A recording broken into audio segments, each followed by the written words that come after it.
Welcome to Soken Talks. Minasan, jumpa kembali di Shodo, Jalan Bisnis, sebuah ruang dialog antara praktisi dan akademisi terkait dengan isu-isu terkait dengan bisnis di Indonesia dan Jepang. Bersama dengan kita ada Pak Farhan, seorang Business Development dari Indonesia Research Institute Japan di Jakarta. Sambil kita berkenalan dengan Pak Farhan, mungkin Pak Farhan bisa cerita tentang pengalaman-pengalaman kerja sebelumnya? Halo, perkenalkan nama saya Farhan. Saya di divisi Business Development dan saya pertama kali kerja itu berada di perusahaan Vivo sebagai branding dan lalu untuk yang kedua saya di Mega Finance sebagai marketing. Oh, di branding sama di financing ya? Iya, betul, Pak. Emang dulu latar belakangnya dari jurusan apa, Pak? Kalau untuk latar belakang saya mungkin agak sedikit berbeda, Pak, karena saya di teknik informatika. Teknik informatika ya? Nah, kok bisa nih masuk ke bidang-bidang ini?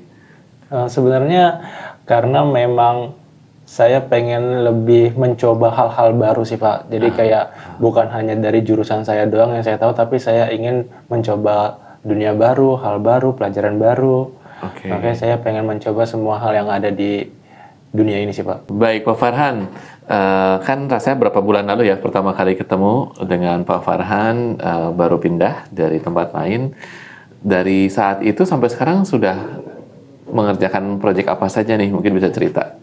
Mungkin untuk pertama kali saya masuk e-Reach itu saya mendapatkan pengalaman yang luar biasa sih, Pak, karena bisa bertemu dengan orang-orang hebat dan memiliki jabatan yang penting di perusahaan tersebut, Pak.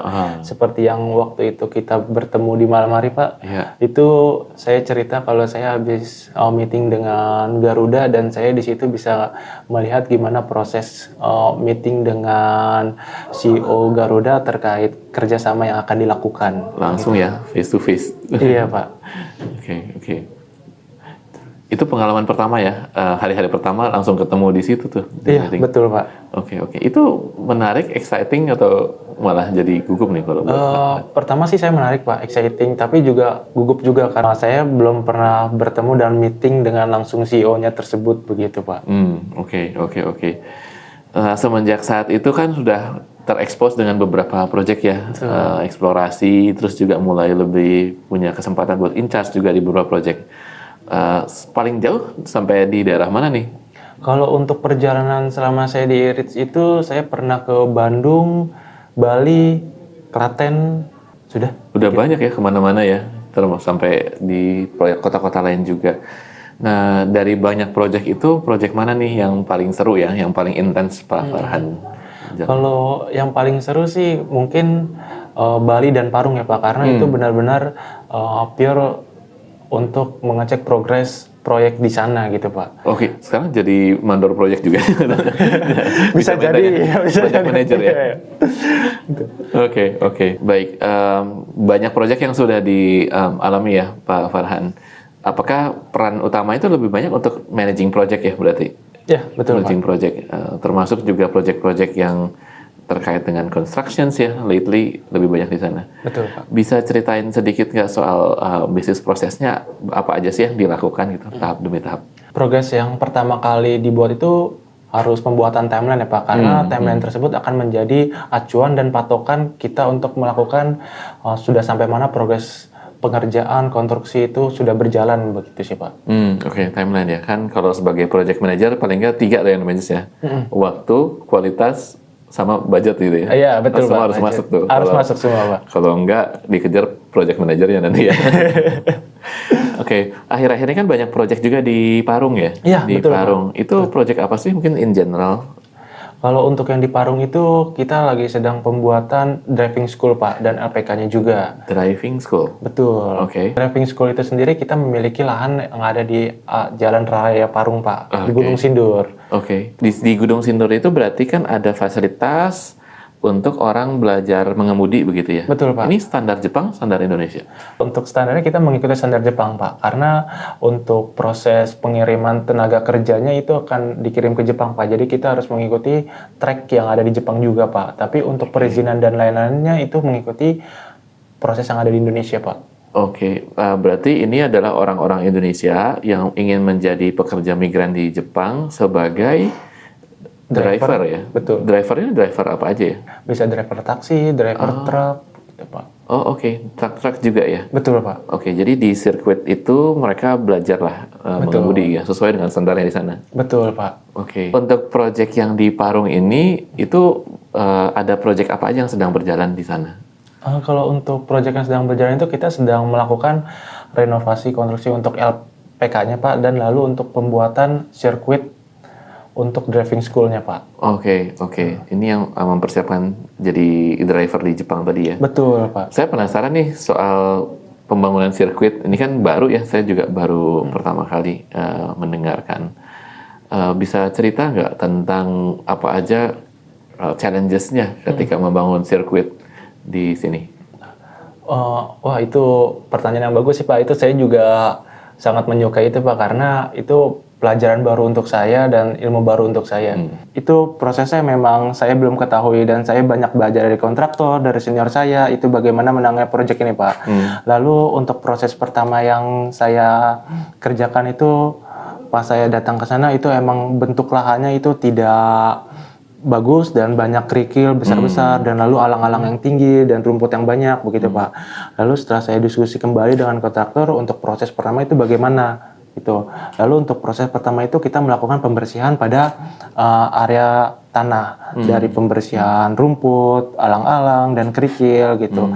Lalu untuk proses kedua kita melakukan pengukuran dengan kamera tedeloid. Kamera tedeloid itu untuk mengukur sudut horizontal dan vertikal tanah. Apakah ada kemiringan pada tanah tersebut. Biasanya yang saya alami pada lapangan itu kemarin saya menemukan di lahan tersebut terdapat kemiringan 45 derajat di bagian belakang Pak, dan lalu ada ambles di bagian tengah Pak. Setelah kita mengetahui case tersebut, saya berdiskusi lagi dengan kontraktor ini bagaimana untuk melakukannya Pak. Lalu untuk case tersebut sudah mendapatkan solusi dari kontraktor, kita akan melakukan pemerataan tanah dengan memesan material alam yang bernama makadam. Lalu setelah kita melakukan pemerataan, kita akan melakukan proses ketiga Pak. Proses ketiga itu kita melakukan yang namanya penggelaran aspal scrap Pak. Aspal scrap ya? Betul, aspal scrap itu aspal yang masih mentah Pak. Lalu setelah kita penggelaran aspal scrap tersebut, kita melakukan pemadatan Pak dengan alat berat sebesar 12 ton Pak. Betul. Lalu setelah kita pemadatan, terus tidak ada kehancuran pada aspal tersebut, kita akan melakukan prime coating.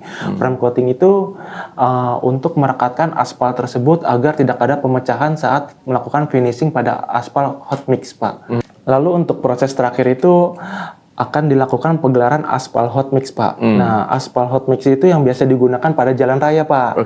Begitu. Setelah penggelaran aspal hot mix itu melakukan pemadatan selama 2 kali Pak. Pemadatan pertama itu akan dilakukan setelah prime coating selesai dilakukan. Nah, setelah tidak ada kerusakan sama sekali itu akan dilakukan pemadatan kedua Pak. Lalu pemadatan kedua itu nanti akan bisa digunakan secara menyeluruh oleh kendaraan yang akan dilewatkan Pak. Saya amazed nih bahwa seorang business development itu juga memperhatikan hal-hal yang detail sesuai dengan specs yang dibutuhkan sama kebutuhannya si klien ini gitu. Kan itu akan membutuhkan banyak belajar hal baru gitu ya. Tadi tentang aspal, hot mix, tentang macam-macam prosesnya yang panjang begitu. Apa yang juga didapat selama pengalaman mengerjakan proyek nih dalam hal relasi dengan para investor atau dengan para vendor? Mungkin problem yang saya alami saat mengerjakan proyek TDG ini tidak match-nya time schedule dari kami dan vendor karena itu. Lalu setelah saya telusuri ya memang ada kesalahan dan tidak koordinasi dari pihak vendor terkait hal yang harus diselesaikan untuk proyek tersebut Pak. Karena proyek tersebut tidak mengerjakan truck driving school saja, juga mengerjakan untuk bangunan LPK Pak. Juga. Iya, betul. Ada 2 berjalan paralel ya berarti. Betul Pak. Nah di situ miskomunikasinya si vendor mengira kalau time schedule-nya sama dengan renovasi pada LPK. Gitu, Pak. Oke. Ini menarik sih karena itu pasti dialamin sama semua project manager ya. Betul ya, Pak. Kayak begitu dan bagaimana Bapak menyelesaikan persoalan itu yang jadi highlight sih dari topik kita hari ini. Pak Farhan, kan sekarang ini sedang menjalankan peran sebagai project manager, sebagai closing statement mungkin ya. Apakah Pak Farhan punya pesan gitu ya buat teman-teman yang nanti akan menjadi project manager juga nih? Kalau untuk saya sih, mungkin teman-teman harus lebih perhatikan untuk pembuatan time schedule, lalu yang kedua koordinasi, lalu yang ketiga komunikasi. Komunikasi ya? Betul Pak. Oke. Itu kunci banget buat BDev, apalagi BDev yang juga menjadi project managers untuk proyek-proyek yang ketat waktunya nih untuk delivery-nya ya. Saya pikir terima kasih Pak Farhan untuk sharing pengalamannya. Pasti ini pengalaman yang seru, mungkin adventurous juga ya, karena belajar begitu banyak hal baru, bertemu dengan dunia baru, dan yet bisa deliver on time dan on schedule, on budget, dan juga dengan kualitas yang bisa diterima oleh investor kita. Seru-seru pekerjaannya, semoga berikutnya juga terus berkembang, terus bisa belajar hal baru dan bisa menghasilkan karya-karya yang baik. Minasan, kali ini kita belajar dari Pak Farhan tentang project management dan saya pikir banyak hal yang kita punya pengalaman masing-masing ya terkait dengan project. Terima kasih Pak Farhan untuk sharingnya dan sampai jumpa Minasan di episode berikutnya.